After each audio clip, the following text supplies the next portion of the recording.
Ya buktinya sebenarnya ketika Nabi Isra Mi'raj, ya kan, kemudian kan dalam Al-Quran disebut maka zabal fuadu ma ra'a, mata hati Nabi Muhammad tidak mendustakan apa yang dia lihat. Ibnu Abbas menyebut di situ yang dia lihat Allah zatnya. Itulah buktinya. Maka dia bisa menceritakan. Ini yang saya sebut tadi, beda-beda ulama kan.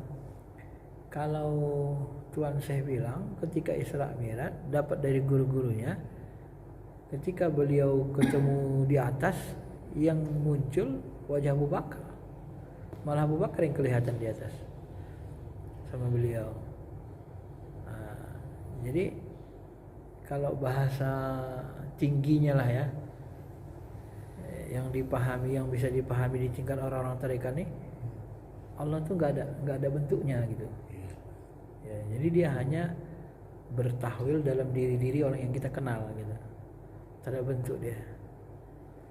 Cuma di dalam hadis nanti, di akhirat nanti Allah akan menunjukkan bentuknya kan. Tapi tetap dipahami oleh ulama tarekat ini, bentuk Tuhan itu begini. Sebenarnya bukan bentuk asli zatnya. Ketika Allah bertahwil pada satu bentuk, itu dia hanya menunjukkan bentuk yang paling indah, paling cakap menurut kita gitu. Menurut ukuran hati akal kita lah. Jadi dia bertahwil di situ menunjukkan padahal sebenarnya bukan itu dia sebenarnya gitu. Yang sebenarnya itu zatnya itu yang enggak ada bentuknya gitu. Tapi dia bisa bertahwil, bertajalli dalam bentuk alama yasha, bentuk yang dia sukai gitu. Kalau orang-orang Salafi nanti, ulama-ulama besarnya itu kalau kita dalami, mereka menyebut Allah itu kayak Nabi Adam, pemuda.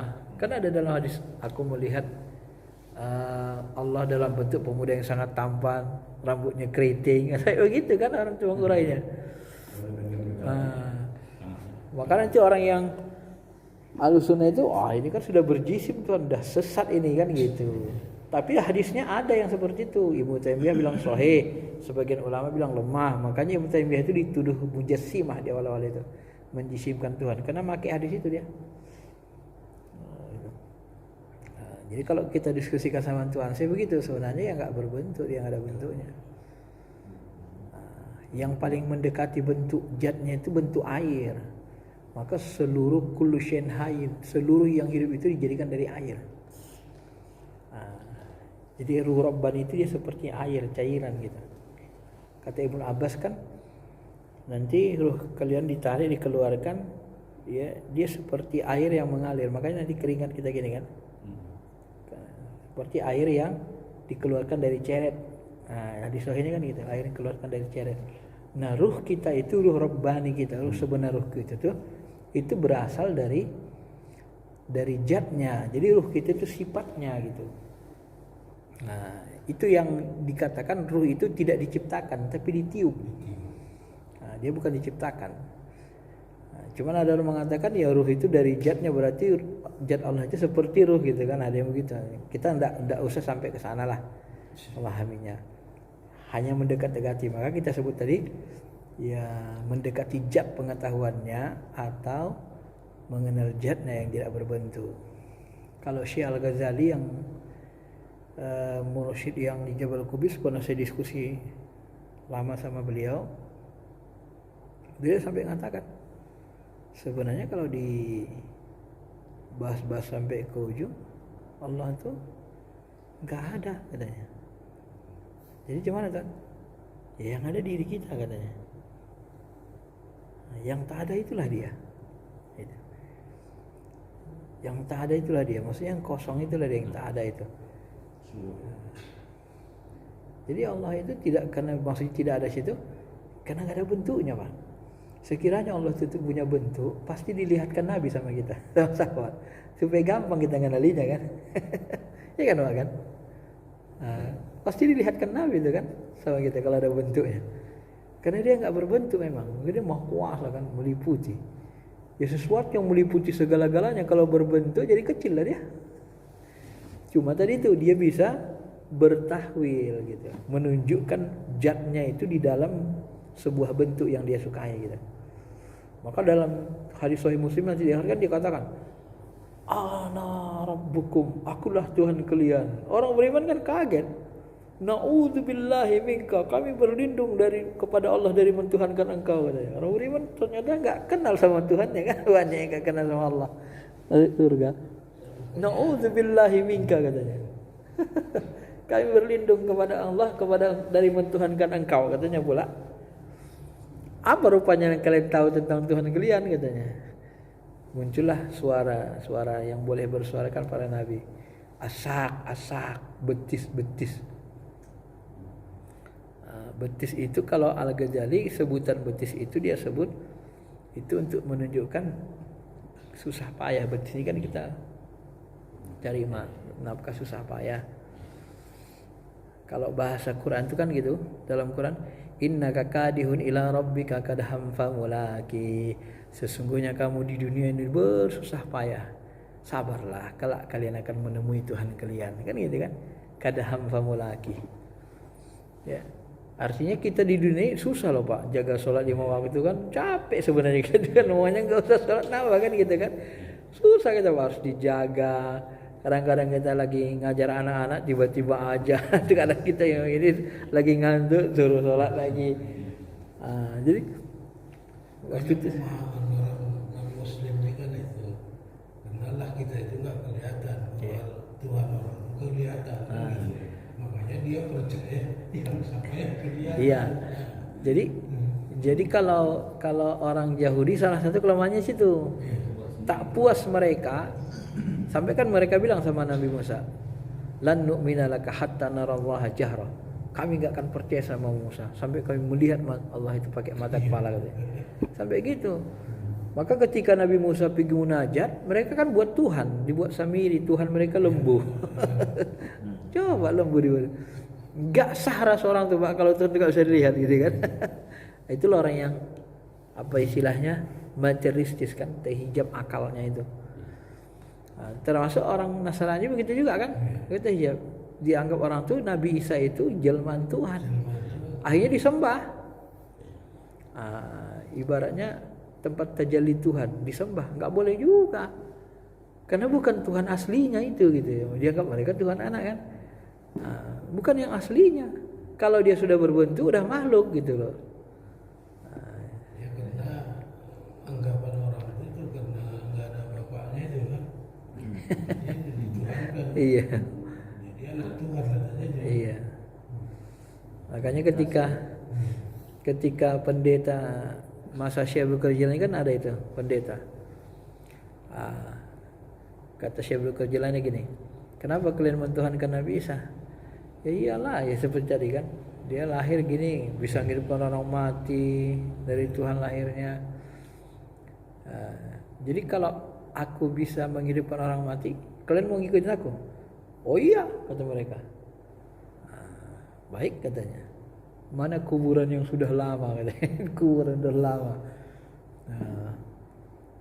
Dicarilah kuburan yang sudah lama kali mati kan. Apa dia bilangnya? Qum bi'idni, berdirilah, bangunlah dengan izinku, katanya. Oh, bangun dari kuburan itu orang mati dia. Kejut lah orang pendeta itu kan. Bisa. Apa kata Syekh Abdul?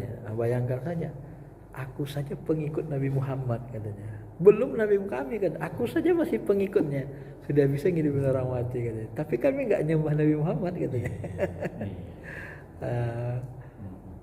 Karena yang menghidupkan itu, menghidupkan masjid karena Allah, karena Tuhan kami tadi, katanya. Bukan Nabi Isa yang ngidupin. Sampai begitu dia mendidik, akhirnya masuk Islam dia kan, karena jadi dan ikut. Gitu ya. Karena salah satu ya orang itu gitu. Padahal mukjizat Nabi itu kan pernah menghidupkan orang mati kan dalam sejarah. Belah bulan. Menyembuhkan orang sakit. Iya. Nikmat tertinggi kita itu nanti orang beramal di dunia ini adalah berjumpa dengan Allah. Dan itu tadi saya ingat dari mata. Sekarang nanti Allah itu fisiknya atau nurnya? Itulah yang saya sebut tadi.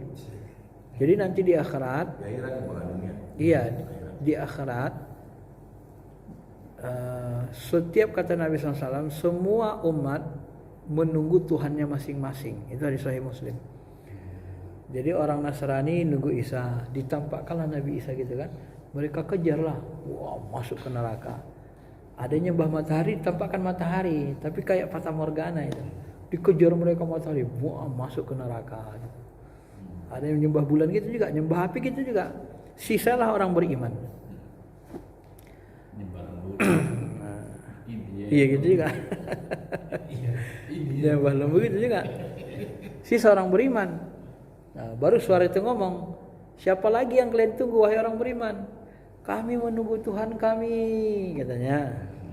Baru ngomonglah suara itu. Ana rabbukumul a'la, akulah Tuhan kalian yang maha tinggi. Kaget orang beriman semua kan? Na'udzubillahi minka, katanya. Oh enggak, kami berlindung kepada Allah dari mentuhankan engkau, katanya. Tuhan kami Allah Ta'ala, katanya. Baru Allah bilang, apa rupanya yang kamu tahu tentang Allah, katanya kan? Bingunglah. Menjawablah Nabi, yang bisa menjawabkan Nabi Rasul, orang khusus. Asak, betis-betis. Betis-betis. Baru kalau Tuan Anto sama Tuan Syekh bilang, betis itu dipahami adalah maka Allah singkapkanlah betisnya. Maka orang Salafi menganggap Allah itu punya betis, karena tekstual tadi. Ya. Padahal di situ sebenarnya maknanya metafor. Allah singkapkanlah rahasianya. Begitu disingkapkan rahasianya, saya memahaminya seperti Al-Ghazali tadi. Yang dimaksud tadi asak itu kan susah payah. Kalau dikaitkan dengan Quran, dibukakan Allah lah pandangan kita betapa kita susah payahnya sujud, nyembah, jaga sholat itu kan semua kan. Baru dibongkarkannya pas kita sholat tuh, dibongkarkannya hijabnya, ternyata kita sembah itu seperti dirinya gitu kan. Inilah itu. Terbayang semua orang, akhirnya sujudlah semua orang beriman. Sujud kepada Allah, kecuali orang-orang munafik. Enggak bisa sujud, Pak, karena mereka kan terpaksa dulu di dunia. Sujudnya enggak ikhlas gitu kan. Enggak bisa sujud. Sujudlah orang itu semua. Setelah sujud, barulah mereka disuruh masuk surga kan. Jadi suara itu memang kalau kita pahami, memang banyak orang nggak kenal sama Allah kan. Masuk surga juga. Ya kan nyembah-nyembah Allah kan banyak nggak kenal sebenarnya. Makanya kalau di tarikat itu ya disebut gitu, Allah itu nggak ada bentuknya.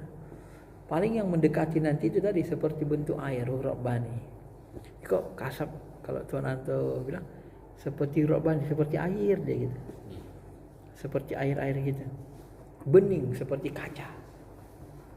Kalau dia bentuk cahaya terang itu kan Nur Muhammad, ruh lapisan ketiga.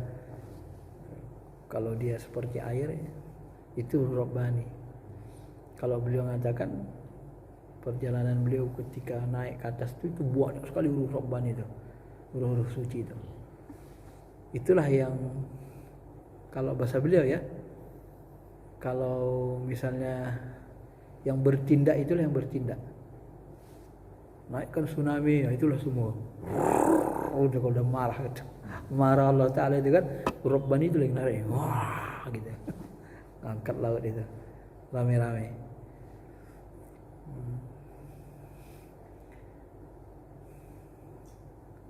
Pengajian ini nanti kita buat bukan pengajian tasawuf punya ini. Pengajian jalan pulang. Tasawufnya jalan pulang mah. Nabi Isa memang belum